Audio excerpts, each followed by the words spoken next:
Okay. बहुत सारे लोगों को जाने अनजाने ये होता है, पता ही नहीं चलता है, वेरिकोज वेन्स। ओके। शुरुआत इसकी बहुत छोटे हिस्से होती है, तकलीफ नहीं दिखती है, लेकिन धीरे धीरे धीरे धीरे बहुत बड़ा रूप लेती है। राइट। सो जिन लोगों का भी, और अभी की अगर हम लोग बात करें, जिन लोगों का बहुत ज़्यादा सीटिंग है, बहुत जगह एक जगह बैठते हैं, जो लोग एक्सरसाइज नहीं करते हैं, जिन लोगों का बहुत ज़्यादा खड़े रहने वाला काम है, ओके, स्पेशली हम महिलाएं पुरुषों से ज़्यादा पीड़ित होती है इस वेरिकोज वेन्स। ओके। क्योंकि ज़्यादातर खड़े रह के, चाहे किचन में हो, चाहे अगर अभी की बात करें हम, तो बहुत ज़्यादा स्टैंडिंग हो जाता है, फिर आराम से एक बार बैठे तो कोई पाँव दबा दे, तो ये सब चीज़ें भी है इसमें। सो अगर हम इसे कहते हैं, दूसरा आपका वज़न अगर ज़्यादा है तब भी ये तकलीफ़ें बढ़ती है। ओके। तो कुछ सिम्टम्स है, कुछ साइंस है जिससे पता चलता है कि यस हो रहा है, लेकिन हम इसे हल्के में लेते हैं और होते जाता है, बढ़ते जाता है। तो यहाँ पर आज हम देखते हैं इन शॉर्ट वेरिकोज वेन्स क्या होती है। ये वेरिकोज वेन्स शायद आपने अपनी स्किन पे देखा भी होगा, कुछ स्पाइडर वेब्स दिखे होंगे। ओके। सो कुछ ऐसे निशान भी देखे होंगे आपने। राइट। आपकी स्किन से ऐसे नीली नीली नीली नीली ये सब जैसे दिखाई देती है। ओके। अगर आप ये भी बात करते हैं तो थोड़ा ऐसे, और कुछ बल्ज अगर होता है ये, तो बल्जिंग मतलब वेरिकोज वेन्स। ओके। यहाँ जैसे आप देख सकते हैं वेरिकोज वेन्स, तो this is the normal leg. Skin आपकी अच्छी स्मूथ स्किन दिखती है, और अगर हम यहाँ बात करें तो यहाँ डिस्कलर्ड है और थोड़ा बल्जिंग है। तो एग्जैक्टली ये वेन्स क्या है, what is this varicose veins. Okay. तो ऐसे ब्रूजिंग या ये नहीं लेते हैं कि ऐसे, हाँ मेरी स्किन तो पतली है, यहाँ से दिखाई देती है, but these are the sign symptoms initially. Okay. So बहुत सारे लोग पीड़ित है यहाँ पर, अगर हम देखें तो, ध्यान से देखें तो पता चलता है। So this varicose veins manifest when one way wall, हमारे बॉडी में एक्चुअली आर्टरीज है जो फ्रेश ब्लड जो है ऑक्सीजन सप्लाई करती है हमारे सेल्स को, और वेन्स जो है वो इम्प्योर ब्लड वहां से कैरी करती है टुवर्ड्स हार्ट, हार्ट से वो लंग्स में जाएगा प्यूरिफिकेशन के लिए, and then coming back to heart again as a pure blood with the oxygen, and ये टॉक्सिन्स बाहर निकालने के लिए आपके लंग्स CO2 और ये सब भी रहेगा। तो ये टॉक्सिन्स कैरी करने के लिए तो हमारे बॉडी में सिस्टम बना हुआ है, फ्रेश ब्लड सप्लाई आर्टरीज, और impure blood coming back for purification again, it is when. तो वेन का काम है इम्प्योर ब्लड सेल से कलेक्ट करना और उसे वापस हार्ट की तरफ लेकर आना। हार्ट हमारा एक बड़ा पंप है जो 365 डेज 24/7 जब से आपने जन्म लिया तब से चल रहा है अविरत।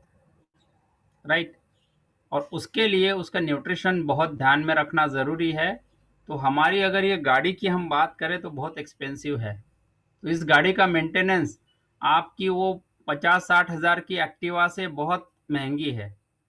आप अगर फेरारी भी ले ले तो उससे भी महंगी ये गाड़ी है, तो उसके लिए ये मेंटेनेंस बहुत ज़रूरी है हमारे लिए। और यहाँ पर हम बात करते हैं अभी वेरिकोज वेन्स। तो वेरिकोज वेन्स मतलब क्या, तो आपकी ये स्किन पे अगर ये इस तरीके के स्पाइडर वेब्स यानी मकड़ी के जाले जैसे भी आपको ये ब्लू कलर की लाइंस दिखाई देती है स्किन पर। ओके। ये भी दिखाई देता है बहुत से लोगों को। ओनली ये अगर हम लेग्स की बात करें तो ज़्यादातर ये लेग्स में दिखाई देता है, कहीं आपको हाथ में भी दिखाई देगा, कहीं आपको आपके चिक पे या इस पे भी दिखाई देगा। यानी आप अगर देखेंगे ना आपकी स्किन के ऊपर यहाँ भी पता चलता है वो। ओके। अगर आप बहुत ज़्यादा एक्सपोज होते हैं सन को तब भी ये दिक्कत होगी। ओके। होता क्यों है, क्या रीज़न है, सबसे बड़ी बात, तो इससे ज़्यादा तकलीफ तो नहीं दिखाई देती है, लेकिन अगर ये ध्यान नहीं दिया गया तो धीरे धीरे आपके पाँव में दर्द होना, मसल क्रैम्प्स होना, और धीरे धीरे ये बहुत डेंजरस स्वरूप ले लेता है। ओके। अगर इसे हमने ठीक समय पे न्यूट्रिशन का ध्यान नहीं रखा। तो जैसे हम 80-20 प्रिंसिपल की बात करते हैं तो 80% डिसीज मोस्टली अगर हम बात करते हैं happens because of nutrition deficiency. तो हम डिप्लीटेड फूड खा रहे हैं और वहां से ये धीरे धीरे डिफिशियंसी क्रिएट हो रही है और वो डिसफंक्शन में तब्दील होती है, जिसे हम बीमारी का नाम देते हैं, राइट। तो ये वेरिकोज वेन्स मतलब फुली हुई ब्लू जो हमारी वन वे वॉल जो है वो खराब होना। जैसे मैंने कहा था अभी कि हमारे हार्ट ये बड़ा पंप है, यहाँ से ये फ्रेश रेड कलर की जो आर्टरीज है उससे ब्लड सप्लाई होता है पूरे बॉडी में, पूरे सेल तक, ऑक्सीजन और साथ में न्यूट्रिएंट सब कुछ इस रेड ब्लड सेल से होता है। और इम्प्योर ब्लड हमारा जो आएगा ये ब्लू कलर की जो वेन्स है, ये वेन्स के द्वारा ये सारा कलेक्ट होके ये आएगा वापस हार्ट के पास, और हार्ट में से ये जाएगा फिर लंग्स, लंग्स से वहाँ पे प्यूरिफाई होके ये फ्रेश ब्लड फिर वापस आएगा हार्ट में और ये वापस रिसर्कुलेशन शुरू। तो इस तरीके से हमारा ये बॉडी सिस्टम काम करता है अगर हम आर्टरीज और वेन्स की बात करें। तो वेन्स अगर हम बात करते हैं पाँव की तरफ, तो ड्यू टू ग्रेविटी अगर आप देखेंगे ये जो पंप है ये माउंटेड है हमारी चेस्ट में, और आपका बॉडी आपका पाँव तो नीचे है ज़मीन पे, यहाँ से वहाँ तक उसे उस प्रेशर में मेंटेन करना और वहाँ पंप करना और वहाँ से इस इम्प्योर ब्लड को भी पंप करना, उसके लिए हार्ट के अंदर में you have a right ventricle, left ventricle, okay, और ये सिस्टम चलते रहता है, ओके। उसके लिए हम बोलते हैं, जैसे हमने एक हार्ट के लिए भी जो इम्पोर्टेंट है ओमेगा 3, हार्ट के लिए इम्पोर्टेंट है कैल्शियम, हार्ट के लिए इम्पोर्टेंट है मैग्नीशियम, हार्ट के लिए इम्पोर्टेंट है पोटाशियम, ये क्या नाम ले रहे सुबह सुबह, राइट। लेकिन इसकी ज़रूरत हमारे लिए है, जस्ट अ मिनट, इसकी ज़रूरत हमारे शरीर को है, और इसी के लिए आपका हार्ट अच्छी से काम करेगा। लेकिन अगर आपका हार्ट, अगर आपने उस, क्योंकि हार्ट भी आपका मसल से बना हुआ है, मसल कॉन्ट्रैक्शन के लिए आपको कैल्शियम लगता है, रिलैक्सेशन के लिए मैग्नीशियम लगता है, राइट। और पल्स जो आती है उसके अंदर, जो इलेक्ट्रिक करंट की हम बात करते हैं ना, ECG, so that is again given to आपका जो भी मसल सेल्स है, इसके अंदर इलेक्ट्रीफाइंग इलेक्ट्रिकल करंट या इलेक्ट्रोलाइट का बैलेंस होना चाहिए, पोटाशियम लगता है, right. Because sodium potassium pump पे हमारा मोस्टली आवागमन इलेक्ट्रोलाइटिक ये चलता है, ओके। सो यहाँ पर हमें ये तो न्यूट्रिएंट्स मिनरल्स तो लगते ही है, लेकिन अगर हम वेन्स की बात करें तो पाँव की तरफ से ऊपर आने के लिए आपको नॉन रिटर्न वॉल हम जिसे कहते हैं, यानी हमारी जो धमनियां है, वेन्स है, वो वेन्स में से ब्लड सिर्फ ऊपर आना है, वापस नीचे नहीं जाना है। उसके लिए आप अगर देखेंगे ऐसे वॉल्स हमारे इन वेन्स में होते हैं, जो वेन्स में, और ये वॉल्स कोई आपके मेटल या टीन या स्टील या स्प्रिंग ऐसा नहीं होता है, it is again meant of only what, your muscles, tissues, cells, इसी से बने हुए हैं। लेकिन ड्यू टू, क्यों होते हैं, ड्यू टू हम अगर बात करते हैं हमारे खान पान, हमारी लाइफस्टाइल, जिसके वजह से धीरे धीरे इसमें लूज पड़ना शुरू होता है, और ये वॉल्स, एक मिनट, somebody अनम्यूटेड है शायद, आवाज आ रहा है बर्तन का, राइट। सो ये वॉल्स हमारे ढीले पड़ते हैं, धीरे धीरे डैमेज होते हैं, और जिसकी वजह से वॉल ठीक से क्लोज नहीं होते हैं, जो ब्लड ऊपर जाना है हार्ट की तरफ वो वापस नीचे नहीं आना है। और यहाँ पर अगर हम देखते हैं तो वॉल खराब होने की वजह से धीरे धीरे ये प्रेशर यहाँ पे बिल्ट होता है, ये प्रेशर बिल्ट हुआ तो यहाँ पे स्वेलिंग होना और सारी चीज़ें हमारी दिक्कतें शुरू होती है। अब इसके लिए एक दूसरा पंप कुदरत ने आपके शरीर में दिया हुआ है, नीचे से ये ब्लड को ऊपर करने के लिए। आपको पता है आपका सेकंड हार्ट जो है वो आपके पाँव में है, आपकी जो पिंडलियाँ है वो पिंडलियों में आपका एक सेकंड पंप बसता है। तो जब भी आप चलते हैं, जब भी आप पाँव की मूवमेंट करते हैं, तब ये पिंडलियाँ यहाँ से ये ऊपर ब्लड को पंप करने में मदद करता है। इसी के लिए हम कहते हैं कि आपकी एक्सरसाइज हो प्रॉपर, आप अगर वॉकिंग कर रहे हैं तो आपका कार्डियोवैस्कुलर सिस्टम, तो सबसे बड़ी बात वेन के अंदर वैस्कुलरिटी की हम बात करते हैं, इट हैपन्स। तो आपका जो वैस्कुलरिटी यानी वेन्स की जो आपकी एंडोथेलियम की हम बात करते हैं, जो इनर लेयर की बात करते हैं हम, ओके, जो भी नसें हैं हमारी, चाहे आर्टरीज है चाहे वेन्स है, तो इन पाइपलाइन के अंदर में जो आपकी इनर नस है उसे हम कहते हैं एंडोथेलियम। तो यहाँ पर इसका जो भी पंपिंग होना है ये आपके ये जो मसल के कॉन्ट्रैक्शन एंड एक्सपांशन पे डिपेंड करता है। ओके, और आप कितना अच्छा एक्सरसाइज कर रहे हैं या सेडेंटरी लाइफस्टाइल बैठी बैठी जीवन शैली आप जी रहे हैं, अगर आप ये पाँव की मूवमेंट नहीं करते हैं तो आपका ब्लड सप्लाई ऊपर नहीं होगा, राइट। तो यहाँ पंप करने के लिए आपको ये मसल्स मदद करते हैं। जब ये मसल्स कॉन्ट्रैक्ट होते हैं, एक्सपांड हो गए हैं, ओके, जब एक्सरसाइज में हम बात कर रहे हैं तो ये पंप करता है ऊपर इस इन नसों से ब्लड को ऊपर, यानी आपकी हार्ट की तरफ। These are the relaxed one. लेकिन एक चीज इसके अंदर में जो सबसे बड़ा है, वॉल्स जो है हमारे, वो वॉल्स जो है वो प्रिवेंट करते हैं बैक फ्लो को। और यहाँ अगर वॉल्स खराब है तो उस कंडीशन में ये वापस रिटर्न आने की समस्या हो सकती है। और अगर हम प्रॉपर हमारा एक्टिव हेल्दी लाइफस्टाइल नहीं अडॉप्ट करते हैं, खान पान हमारा अच्छा नहीं है, अगर हम mostly refined carbohydrate, sugar, sweets, okay, इसके अलावा अगर हम बात करते हैं मोस्टली प्रोसेस फूड, अगर हम उसी पे रहते हैं तो हमारे को प्रॉपर अमाउंट में प्रोटीन नहीं मिलेगा, because protein is the main nutrient for your body, जिससे आपके मसल्स टिश्यूज बनेंगे और मसल्स आपके अच्छे रहेंगे तो ये इसका भी हेल्थ अच्छा रहेगा। और सबसे बड़ी बात, हमारे इस मसल्स में कोलाजेन की हम बात करते हैं। कोलाजेन इज द 60-70% हमारी बॉडी कोलाजेन से बनी है। Collagen is the amino acid, या हम प्रोटीन की बात करते हैं जो हमारे शरीर में स्किन, हड्डियाँ, टिश्यू, मसल्स ये बनाने के लिए आपको मदद करता है। लेकिन आपने प्रोटीन खाया हो तो बनेगा, राइट। और इसी के साथ साथ आपका डाइजेस्टिव सिस्टम और कुछ सपोर्टिव है वो लगता है। तो यहाँ आपके काफ मसल्स कैसे है, अच्छे हैं, तो उसके बेसिस पे आपका ये पंप काम करता है। अगर ये पिंडलियाँ आपकी वीक है, आप एक्सरसाइज नहीं करते हैं, यू आर लूजिंग मसल्स, तो आपको ये तकलीफ हो सकता है। दूसरा, क्लॉटिंग की हम बात करते हैं जिसकी वजह से ये होता है। तो हम क्या करते हैं, एक तो हमें कुछ देन मिलती है, हमारे हेरिडिटरी की हम बात करते हैं। तो क्यों होता है वेरिकोज वेन्स, ओके, तो एक तो एक्सरसाइज नहीं है, दूसरा प्रोलॉन्ग स्टैंडिंग। तो जो भी अगर हम डिफेंस सर्विसेज की बात करते हैं, पुलिस डिपार्टमेंट की बात करते हैं, सिक्योरिटी में बात करते हैं, हॉस्पिटल्स में बात करते हैं, जितना भी आप बात करेंगे, मोस्टली स्टैंडिंग जिनका जॉब है या बहुत ज़्यादा 8-8, 10-10 घंटे सीटिंग जॉब है, उन लोगों के लिए ये वेरिकोज वेन्स होने की संभावना बढ़ जाती है, राइट। अनबैलेंस डाइट, ये और एक तीसरा कारण है जिसकी वजह से वेरिकोज होने की संभावना है। That is again refined carbohydrates, refined food, process food, outside food, mostly fried junk food, हम अगर ये बहुत मात्रा में कंज्यूम कर रहे हैं, ओके। रोहित सर, मैगी तो नहीं खा रहे? नहीं नहीं, मैं शेक पी रहा हूँ। यस, खा रहे हैं आज शेक, फ्रूट डाला है हाँ, लगता आज है। खा रहा हूँ, यस।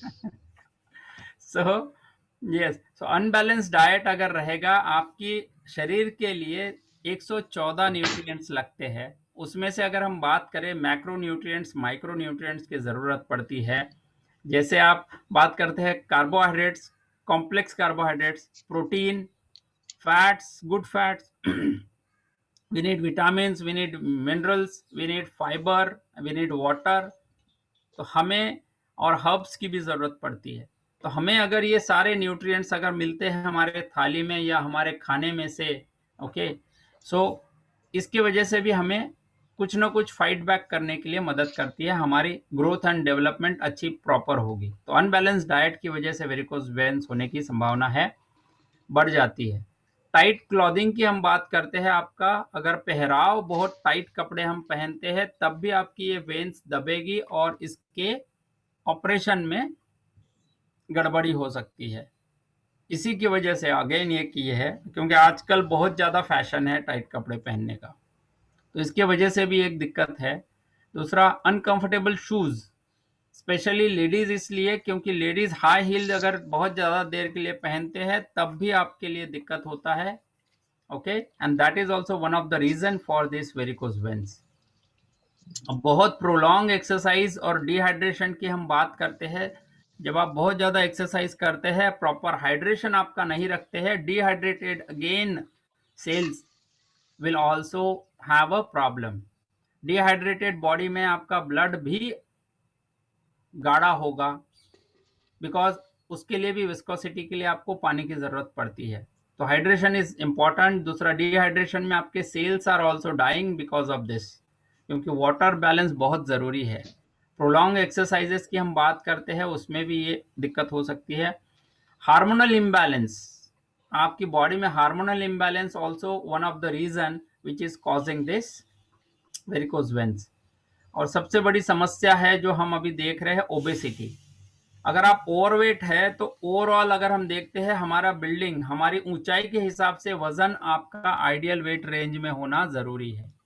क्यों? क्योंकि आपकी इमारत आपकी ऊंचाई के हिसाब से उतना वजन झेलने के लिए बनी है। आप उसके ऊपर एनक्रोचमेंट करके और वजन बढ़ाते हैं।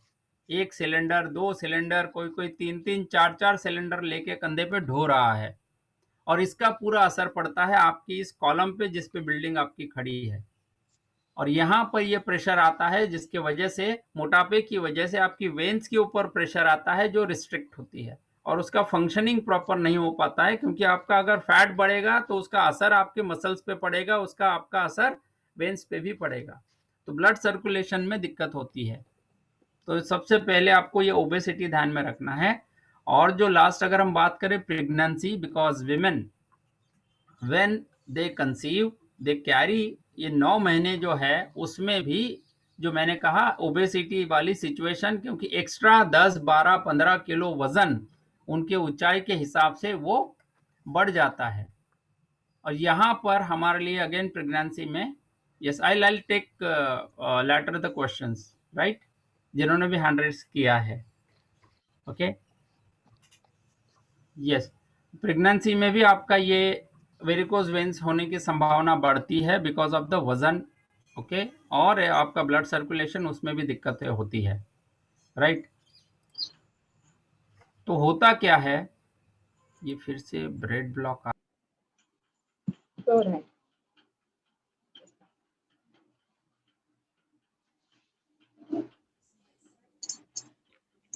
सर स्क्रीन क्लियर है?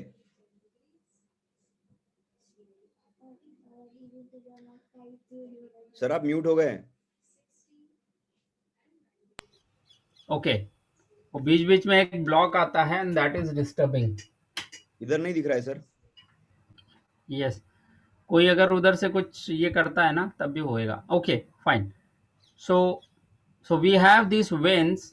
इन दिस केस अगर हम यहाँ नोटिस करते हैं, हमारी अगर ये पाँव की नसें है, पाँव की नसों पे भी आप यूज देख सकते हैं। अगर आप यहाँ पर भी बात कर रहे हैं तो आपको नजर आता है इसमें, अगर हमारी हेल्दी हम नॉर्मल वेन्स की बात करते हैं तो नॉर्मल ब्लड फ्लो नीचे की तरफ से ऊपर की तरफ हो रहा है, और ये नॉन रिटर्न वॉल की बात करते हैं हम, ये रिटर्न नहीं आता है। लेकिन अनहेल्दी में आपका वॉल्स ओपन है और ये रिटर्न हो रहा है, तो ये 2 वे ट्रैफिक हो रहा है, जबकि ये 1 वे ट्रैफिक चाहिए, जिसकी वजह से टप्पे टप्पे में ये धीरे धीरे बराबर से आपकी हार्ट की तरफ पहुंचेगा। और अगर ये नॉर्मल वेन प्रॉपर कंडीशन में है, उस कंडीशन में ये प्रॉपर नॉर्मल हो रहा है। अगर नहीं होता है तो इसका बैक प्रेशर वॉल ओपन होने की वजह से इन नसों की लाइंस पे आएगा, और ये नसों पे ये लाइंस आएगा तो ये क्या होगा, प्रेशर की वजह से थोड़ी बल्ज होगी, और बल्ज होने के बाद ये प्रेशर एक लिमिट तक झेलेगी, उसके बाद नहीं झेल सकती है। और ये फिर ये प्रेशर आप देखेंगे, ये आड़ी टेढ़ी ऐसी मोटी नसें आपको पाँव में नजर आएगी, जिसे हम कहते हैं बाद में वेरिकोज वेन्स। और ये इतनी लेवल तक जाती है कि धीरे धीरे इसके अंदर परफोरेशन होके ये नसों में से धीरे धीरे ये जो इम्प्योर ब्लड है ये पर्कुलेट होके आपकी स्किन में आना शुरू होता है, और आपका स्किन का कलर चेंज होना शुरू होता है। धीरे धीरे ये फिर आपकी स्किन लेवल से क्रैक्स होना, डिहाइड्रेशन होना, बाद में ड्राई होना स्किन, और वहां से धीरे धीरे ये रीसना शुरू होता है, जख्म होना शुरू होता है, इन्फेक्शन बढ़ना शुरू होता है, and that is becoming dangerous जब आप पाँव नहीं रख सकते हैं जमीन पे। तो ये शुरुआत बहुत ये होती है, तो कुछ साइंस इसके जैसे शुरू होती है ना, पहले टिंगलिंग सेंसेशन होता है पाँव में, थोड़ा खुजली होती है पाँव में थोड़ी, स्पाइडर वेन्स आपको दिखाई देते हैं, छोटे छोटे आपको नसों की ऐसे वेब दिखाई देता है, जाले दिखाई देने शुरू होते हैं। तो ये पहला ये है। उसके बाद में ईचिंग की हम बात करते हैं, बर्निंग सेंसेशन होता है पाँव में, ओके, बहुत ज़्यादा पेन होता है और धीरे धीरे ये वेन्स इंक्रीज होती है, एडिमा यानी सूजन आपके पाँव में आनी शुरू होती है, ओके। फिर पाँव में भारीपन नजर आता है, आपको महसूस होने लगता है। और जो हम बात करते हैं ना, रात में बहुत सारे लोग ये करते हैं कि रात में पाँव में बहुत दर्द होता है, नाइट फिट की हम बात करते हैं, ओके, जिससे कि यार कोई दबा दे तो नींद आ जाए, इसकी वजह से नींद नहीं आती है।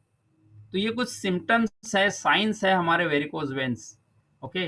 तो पहले ये शुरुआत स्पाइडर वेन्स, टिंगलिंग सेंसेशन। तो जिन लोगों को ये पाँव में तकलीफ है, थोड़ा आप ध्यान दें आपकी स्किन की तरफ भी, ओके। अगर फैक्ट की हम बात करें तो करीब करीब 10 में से 3 अडल्ट वेरिकोज वेन्स के शिकार है, और स्पेशली विमेन, स्पेशली महिलाएं इसमें ज़्यादा शिकार है। और ये जेनेटिकली आता है, ओके, हेरिडिटरी भी आता है, कुछ कंडीशंस है। तो इसी के लिए prevention is better than cure कहते हैं। तो आपका खान पान, आपका लाइफस्टाइल, एक्सरसाइज, ओके, जो हम 5 पिलर्स ऑफ हेल्थ की बात करते हैं वो होता है, उसकी उसकी मदद से हम लोग ये कर सकते हैं।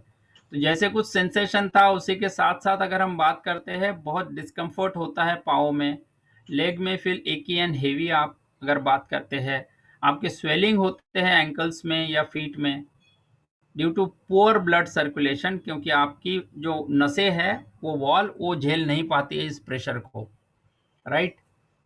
इचीनेस, खुजली होती है, और मसल क्रैम्प्स एंड हम नाइट क्रैम्प्स की बात करते हैं, पाँव में दर्द होना। ये एंड वेरिकोज एक्जिमा की हम बात करते हैं। जो एक्जिमा की हम अगर बात करेंगे तो ये 4 स्टेजेस में आप देखेंगे आपका ये वेरिकोज वेन बढ़ता है। तो पहले स्टेज में तो आपको ये थोड़ा सा पाँव में जो दिखाई दे रहा है, that starts with some spider webs, initial stage. तब आपको लगता है कुछ नहीं है, इट इज जस्ट मेरी स्किन पतली है या क्या है, उसमें से नसें दिखती है, ओके। लेकिन ये आपको देखना है dark colour, swollen and turn dark. तो ये धीरे धीरे सूजी हुई अगर नसें आपको दिखाई देती है तो आपने समझ लेना है ये इनिशियल स्टेज आपकी शुरू हो गई है, और धीरे धीरे इसमें पाँव में दर्द होना शुरू होता है। सेकेंड स्टेज में ये स्वेलिंग और इन्फ्लेमेशन, बहुत ज़्यादा दर्द होना शुरू होता है, और ये बहुत ज़्यादा दिखाई देती है, प्रोमिनेंटली आप देखेंगे लेग्स एंड एंकल्स के पास ये इन्फ्लेमेशन बढ़ जाता है। बिकॉज वेरिकोज वेन्स की वजह से आप आड़ी टेढ़ी नसें, इसमें आपके वॉल्स काफ़ी खराब होने शुरू हो गए और ब्लड सर्कुलेशन नहीं हो रहा है, उसका प्रेशर डाउनवर्ड आ रहा है, और उसकी वजह से वो पाइप हम जिसे कहते हैं फुलनी शुरू हो गई। थर्ड स्टेज में आपका स्किन का कलर चेंज हो जाता है, आप देखेंगे नीचे ऐसे काले काले धब्बे लगने शुरू हो जाएंगे, पाँव में दिखाई देना शुरू हो जाएगा, और कुछ आप देखेंगे कलर और सूजन आना शुरू हो जाएगा। ये थर्ड स्टेज है जिसमें आपका लेदर लाइक स्ट्रक्चर हो जाता है, आपके पाँव पूरे ऐसे ब्राउनिश होने शुरू हो जाते हैं। बाकी स्किन कलर अच्छा है, लेकिन ये पाँव का ही स्किन कलर चेंज हो रहा है, और दर्द और ईचिंग और ये सारी चीज़ें, खुजली, ये सब चीज़ें शुरू हो जाएगी। और स्किन वहाँ ड्राई है तो बहुत दिक्कत होती है again, okay, infection. And last 4 stage में अगर आप देखेंगे तो वहाँ अल्सर्स होने शुरू होते हैं, क्योंकि ब्लड पर्कुलेट होकर इन्फेक्शन होना शुरू होता है, और आपकी वेंस धीरे धीरे ये फटने भी लगती है वहाँ, और वहाँ से ब्लीडिंग होना भी शुरू होता है। और ये बहुत डेंजरस है, chronic insufficiency of blood circulation in the veins of your leg. ये लंबा ये है, it is not happening in 1 day और 2 डेज और 1 मंथ, ओके। तो हमने हमारा ध्यान रखना जरूरी है। तो करे क्या अभी, ये ना हो, इस लेवल पे ना जाए, इसके लिए आपका खान पान जरूरी है, प्लस कुछ चीजें हैं हम जो प्रिवेंशन के लिए हम बोलते हैं कि लाइफस्टाइल में आप क्या करें। स्पाइडर और वेरिकोज वेन्स की हम बात करते हैं, तो ये ना हो तो कुछ चीजें होती है, जैसे डॉक्टर सजेस्ट करते हैं आपको वियर कॉम्प्रेशन स्टॉकिंग्स देते हैं, जिससे कि इन नसों पे और प्रेशर ना पड़े और वो थोड़े कॉन्ट्रैक्ट हो, जिसकी वजह से थोड़ा सा नॉर्मली ब्लड सर्कुलेशन बना रहे, राइट, क्योंकि फुली हुई नसें है। तो ये जनरली आपका ये करेक्ट करता है पोजीशन को, जिससे कि पंप जो है ब्लड वो ऊपर होता रहे, and that is why the stocking suggested. जब भी आपको ऐसे टिंगलिंग सेंसेशन या दर्द होता है पाँव में, तो आप जब भी सोते हैं तो आपको पाँव जो है उसको आपको हार्ट लेवल से थोड़ा अप रखना है, यानी पाँव के नीचे तकिया रखे, थोड़ा पाँव को एलिवेट करे, उससे आपका ब्लड सर्कुलेशन होने में मदद मिलेगी टुवर्ड्स हार्ट, राइट। इससे आपके पाँव में दर्द या स्वेलिंग जो है वो भी कम होने में मदद मिलेगी। ओके, थर्ड आपका रूटीन जो है, एक्सरसाइज आपको करना है रेगुलर, 30 to 45 मिनट्स एक्सरसाइज करना है। स्पेशली अगर हम लेग या हमारे पाँव के लिए हमको एक्सरसाइज करना है जो हमें हमारी इन लेग वेन्स एंड आर्टरीज को मजबूती दे। इसके लिए आप वॉकिंग कर सकते हैं, क्लाइंबिंग कर सकते हैं, रनिंग कर सकते हैं, साइकिलिंग है, स्विमिंग है। ओके, ये कर सकते हैं। स्पेशली लंजेस की हम बात करते हैं, स्क्वाट्स हम कर सकते हैं, जिससे आपकी पाँव की नसें बनी रहे, अच्छी रहे। ओके, और पाँव के रोटेशन और ये सब चीज़ें भी आप कर सकते हैं, जिससे कि आपका प्रॉपर ब्लड सर्कुलेशन बना रहे, आपका कार्डियोवैस्कुलर सिस्टम मजबूत हो। Okay, blood flow. और चौथी बात, आपको आपका अगर ओवरवेट है, ओबेस है, तो आपको आपका प्रॉपर कोच के कंसल्टेशन में आपको आपका मील प्लान, आपका लाइफस्टाइल, आपका ईटिंग हैबिट, ये सारा चेंज करवा के आपको आपका वेट मेंटेन करना है, आइडियल वेट पे जल्दी से जल्दी पहुंचना है। साथ में न्यूट्रिशन का ध्यान रखना ज़रूरी है। क्रैश डाइटिंग करके आपका वेट ना कम करे, ये अगेन हमारे लिए नुकसान पहुंचाने वाली चीज़ है, right. So have a proper, तो वेट आपका कम रहेगा तो हमारे पाँव पे प्रेशर थोड़ा कम आएगा। ओके, और मजबूती करने के लिए हमारे जो वेन्स को मजबूती करने वाली एक्सरसाइज और खान पान हमें अख्तियार करना है। Do not sit with your legs cross. बहुत सारे लोगों को बहुत लंबे समय के लिए अगर आप क्रॉस लेग बैठते हैं तब भी आपकी वेन्स दबती है, जिससे ब्लड सर्कुलेशन नहीं हो पाता है और वो प्रेशर बिल्ड होता है लोअर लेग्स में, and that also cause extra load on your vein walls and arteries, vein walls. Okay, so यहाँ पर बहुत ज़्यादा समय के लिए लेग क्रॉस करके ना बैठे, इससे आपकी वेरिकोज वेन्स होने की संभावना बढ़ती है और ये डैमेज करती है हमारे वेन्स को, right. So very important to sit. Minimize the wearing high heels from long duration. अगर आप बहुत ज़्यादा आप पहन ही रहे हैं तो आपको थोड़ी देर के लिए उसे निकाल के आपको थोड़ा, अगर आप बैठते हैं तो आपको थोड़ा लेग मूवमेंट करना ज़रूरी है, उसको रिलैक्स करना ज़रूरी है। आप अगर हाई हील पहनते हैं तो बहुत ज़्यादा समय के लिए तो आपको वेरिकोज वेन्स होने की संभावना बढ़ जाती है, क्योंकि ये ब्लड सर्कुलेशन को रिस्ट्रिक्ट करता है। आपके काफ मसल्स ऑलवेज टाइट रहते हैं अगर आप हाई हील पहनते हैं, तो आपके चलते वक्त आपके काफ मसल्स पंप करते हैं, right, with your feet movement. So जब भी आप चलते हैं, and that is how it naturally works, लेकिन इस कंडीशन में वो रिस्ट्रिक्शन हो जाता है। So use or wear low heels and flat heels, okay, to strengthen your calf muscles to improve the blood circulation. आपके ब्लड सर्कुलेशन बनाने के लिए आपकी पिंडलियां मजबूत होनी ज़रूरी है और उसकी मूवमेंट होनी ज़रूरी है। ओके, और पानी बनाए रखे। दूसरा, आप जब भी एक्सपोज होते हैं सूर्य की किरणों से आपको बचाना है। अल्ट्रावायलेट रेज या हम इसकी बात करते हैं सूर्य की किरणें, ये जनरली गाल पे भी आपको ये स्पाइडर वेब्स दिखाई देती है, तो वेन्स आपको ये फेस को कवर रखना है या सनस्क्रीन यूज करना है, जिससे आप मदद मिलेगी। और सबसे बड़ी बात जो हम आते हैं यहाँ पर, eat a low salt and high fibre food rich. Salt जो है ये वाटर रिटेंशन करता है, सॉल्ट वाटर रिटेंशन की वजह से ये और एक्स्ट्रा फ्लूइड रिटेन करेगा, तो ये लोड आएगा हमारी इन वेन्स पे और जिसकी वजह से ये वेरिकोज वेन्स में और तकलीफें बढ़ सकती है। तो वाटर रिटेनिंग जैसे कि सॉल्ट है, हमको सॉल्ट खाने में कम करना है और फाइबर हमें लेना है जिससे ब्लोटिंग ना हो। फाइबर के बिना ब्लोटिंग और कॉन्स्टिपेशन, ये प्रेशर भी हमारे और वेरिकोज वेन्स होने के लिए प्रॉब्लम करता है। इसी के लिए आपको फाइबर रिच फूड खाना है। ओके, और सॉल्ट हमने कम यूज करना है, जिसके मदद से आपको ये मिनिमाइज करता है, कॉन्स्टिपेशन नहीं होने देता है फाइबर, जिसकी वजह से पेट साफ रहेगा और आपका एक वेरिकोज वेन्स के लिए प्रेशर कम रहेगा, राइट। तो कुछ टिप्स ये थे। इसके अलावा कुछ होम रेमेडीज जो होती है जनरली, ओके, बहुत सारे हैं वैसे तो आपको मिर्च वाला वो दिया है, जैसे कैन पेपर की हम बात करते हैं। Avoid excess alcohol and smoking, आपको क्विट करना है। अगर आपको वेरिकोज वेन्स नहीं चाहिए, अच्छे सुंदर लेग्स चाहिए, स्किन अच्छी चाहिए, so do not have alcohol and smoking, क्योंकि ये डिहाइड्रेट भी करेगा और कुछ विटामिन मिनरल्स की कमी हमारे शरीर में करेगा। ओके, इसी के साथ कैपिलरी वेन्स और वॉल्स को हमारे जो है मजबूत करने के लिए भी यू हैव सम छाल, जैसे पाइन बार्क, ओके, पेड़ों की छालें हमें यूज़ करते हैं मसालों में। ऑलिव ऑयल आपका ये रिपेयर करता है and degraded capillaries and blood vessels को। ओके, इसी के साथ गार्लिक हम यूज़ करते हैं, राइट। अदरक है और उसके बाद में लहसुन है। सो दिस लहसुन is also helping us discomfort, okay, varicose vein से।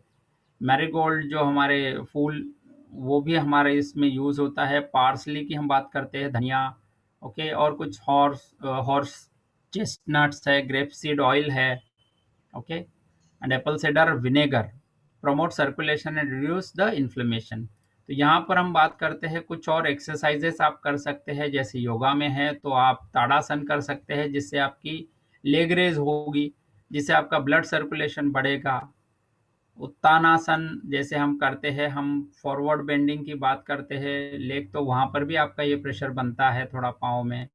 ओके, नवासन, ओके, तो नावासन में भी हमें ये थोड़ा मदद मिलता है, ओके, पाँव ब्लड सर्कुलेशन।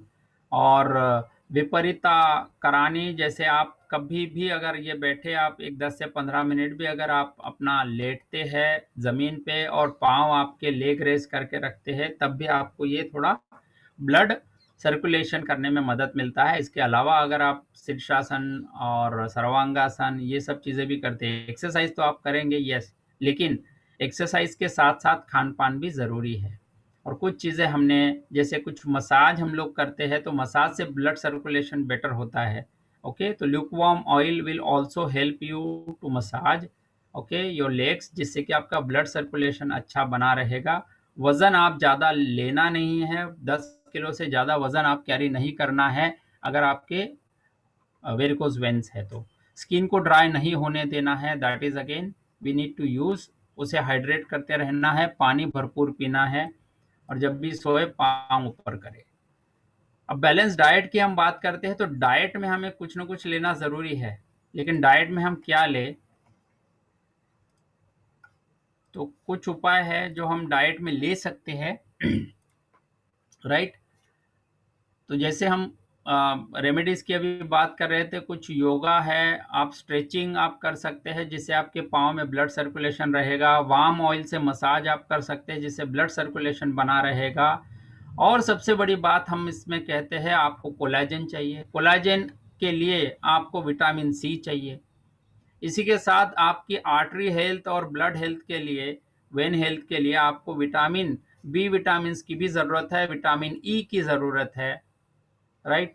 बी विटामिन में again more importantly vitamin B3 niacin की हमें ज़रूरत है, राइट।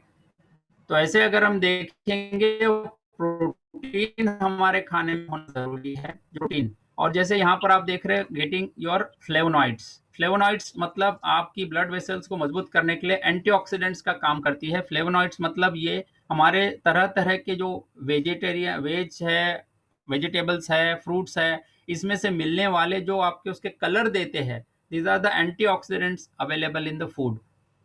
तो एंटीऑक्सीडेंट रिच फूड हमें खाना है, जिसकी वजह से हमारे आर्टरीज एंड वेन हेल्थ मजबूत बने रहे, सेल्स डैमेज ना हो और रीजनरेशन अच्छा हो, इसके लिए भी हमें ज़रूरत है। खाने में गार्लिक जिंजर पेस्ट या गार्लिक जिंजर हम तो यूज़ करते ही है, तो this will also help us for blood thinning, क्योंकि ब्लड क्लॉट होगा तब भी आपको वेरिकोज वेन्स की संभावना बढ़ जाती है, राइट। और कोकोनट ऑयल, कैस्टर ऑयल आप यूज़ करें जिससे कि ब्लड क्लॉटिंग ना हो और स्मूथ सर्कुलेशन हो। और ईट फाइबर हमारे खाने में होना ज़रूरी है, that is, and drink lot of water, जो हमारे बॉडी में से, शरीर में से हमारे टॉक्सिन्स को बाहर निकालने में मदद करता है, राइट। तो जैसे यहाँ पर कुछ वेरिकोज वेन्स रिच हम जो सपोर्टिंग फूड की बात करते हैं, वो है Apple cider vinegar, can paper, मिर्च वाला, ये पानी में डाल के आपको गुनगुने पानी में पीना है। क्या पी सकते हैं? भाई अब तो पीना ही पड़ेगा, अब दिक्कत है, राइट। ये दिक्कत ना हो उसके लिए पहले ही प्रिवेंटिव मेजर्स हमें लेना ज़रूरी है। यहाँ तो ऐसे ऐसे नाम है, अभी नाम तो पता हो, उसके बाद ये मिलेगा कहाँ, ये भी खोजबीन जारी है। और खोजने के बाद में ये मिला तो मिला, पता नहीं उसको खाएंगे कैसे, क्या करेंगे। तो आसान है हमारे लिए कि एक अगर हम हेल्दी डाइट लेते हैं, हेल्दी फूड लेते हैं, which will also help us to improve our growth and development. और दूसरा, हमारे को एक बैलेंस डाइट की ज़रूरत है, राइट। तो ग्रीन लीफी वेजिटेबल हमारे खाने में होना चाहिए, ओके। इसके साथ साथ नॉन वेजिटेरियन अगर आप है तो हम लोग मिल्क एंड मिल्क प्रोडक्ट की हम बात करते हैं। चीज़ है जिसमें से हमें मिलता है fish, poultry, okay, chicken, meat, और ऑयल सीड्स है, इसमें से भी हमें ये मिलता है, दालों में से मिलता है, जो इसके लिए सपोर्टिंग हम विटामिन B3 की बात करते हैं, जो हमारे वेन्स के लिए ज़रूरी है। मैग्नीशियम, कैल्शियम की ज़रूरत है। तो ऐसे वेरियस विटामिन्स एंड मिनरल्स की ज़रूरत है जो हमें हमारे खाने में से नहीं मिल रहे, जिसकी वजह से हमें ये तकलीफ हो रही है। कोलेजन की ज़रूरत है हमारे खाने में, ओके। तो ये कहाँ से मिलेगा, कैसे हम इसकी पूर्ति करेंगे easily? Cinnamon increases blood circulation, sir. So that also increases the blood circulation के लिए वो cinnamon भी। तो ऐसे herbs की हम बात करते हैं तो बहुत सारी चीज़ें हैं जो हमें चाहिए, लेकिन क्या वो मिलती है हमारे खाने में से आज? तो ये न्यूट्रिएंट्स नहीं मिलते हैं, जिसकी वजह से हमें न्यूट्रिशनल डिफिशिएंसी की वजह से बहुत सारी बीमारियां होती है। तो ये कहाँ से मिलेगा या हम इसकी पूर्ति आसानी से कैसे कर पाएंगे, आज हम उसकी बात करेंगे शाम को।